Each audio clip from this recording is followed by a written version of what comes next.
Hi friends, welcome to Slow's Kitchen. நம்ம சேனலை இதுவரையில subscribe பண்ணாதவங்க சேனலை சப்ஸ்கிரைப் பண்ணிட்டு பக்கத்துல இருக்க பெல் பட்டனை கிளிக் பண்ணிக்கங்க. இந்த வீடியோவில் டேஸ்டியான garlic pepper chicken fry எப்படி செய்யறதுன்னு பார்க்கலாங்க. சிக்கன் மசாலா, மஞ்சத்தூள், மிளகாய்த்தூள் எதுவுமே நம்ம ஆட் பண்ண போறது இல்லைங்க. வெறும் garlic, pepper, நல்லெண்ணெய் ஆட் பண்ணி சிம்லயே வச்சு வேக வைக்க போறோங்க. வாங்க வீடியோக்குள்ள போலாம். தேவையான பொருட்கள்: சிக்கன், நல்லெண்ணெய், பச்சை மிளகாய், கறிவேப்பிலை, பெரிய வெங்காயம், பூண்டு, உப்பு, கரம் மசாலா, சீரகம், மிளகுத்தூள்,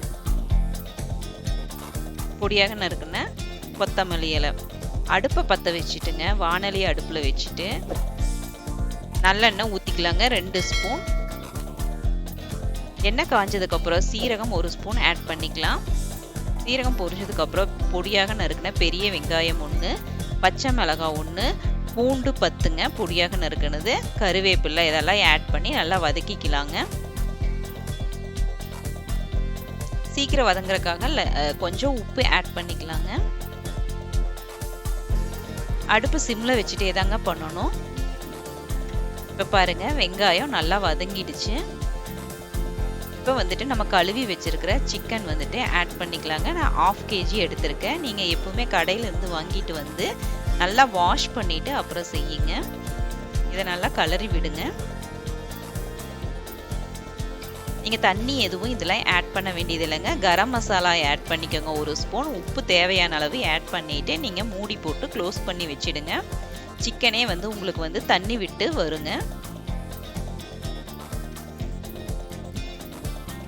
ஓப்பன் பண்ணிட்டுங்க. இப்போ மிளகுத்தூள் 2 ஸ்பூன் ஆட் பண்ணிக்கிறோங்க. இதையும் நல்லா கலக்கி விட்டுட்டு மூடி போட்டு க்ளோஸ் பண்ணி வச்சிடுங்க. அடுப்பு சிம்லேயே தான் வைக்கணுங்க. இப்போ பாருங்க, தண்ணியெல்லாம் நல்லா சுண்டி வதங்கி வந்துருச்சு பாருங்க. நல்லா ட்ரையாக கிடைச்சிருக்கு உங்களுக்கு. நீங்கள் அப்பப்போ ஓப்பன் பண்ணி கிளறி விட்டுக்கிட்டே இருக்கணும். இல்லைன்னா அடியில் பிடிக்க ஆரம்பிச்சிரும்.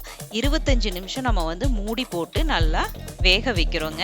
நம்ம சிம்லேயே வேக வைக்கிறதுனால இது நல்லா டேஸ்டியாக இருக்கும். நல்லெண்ணெய் ஆட் பண்ணதுனால நல்லா டேஸ்ட்டாக இருக்குங்க. உங்களுக்கு காரம் வேணும்னா நீங்கள் மிளகுத்தூள் 1 ஸ்பூன் ஜாஸ்தியாக ஆட் பண்ணிக்கோங்க. இப்போ பொடியாக நறுக்குன கொத்தமல்லி இலை ஆட் பண்ணிக்கலாங்க. இந்த சுவையான சிக்கன் ஃப்ரையை நீங்களும் வீட்டில் செஞ்சு அசத்துங்க ஃப்ரெண்ட்ஸ். உங்கள் கமெண்ட்ஸை ஷேர் பண்ணுங்கள். நெக்ஸ்ட் வீடியோவில் உங்களை மீட் பண்ணுறேன். Bye by.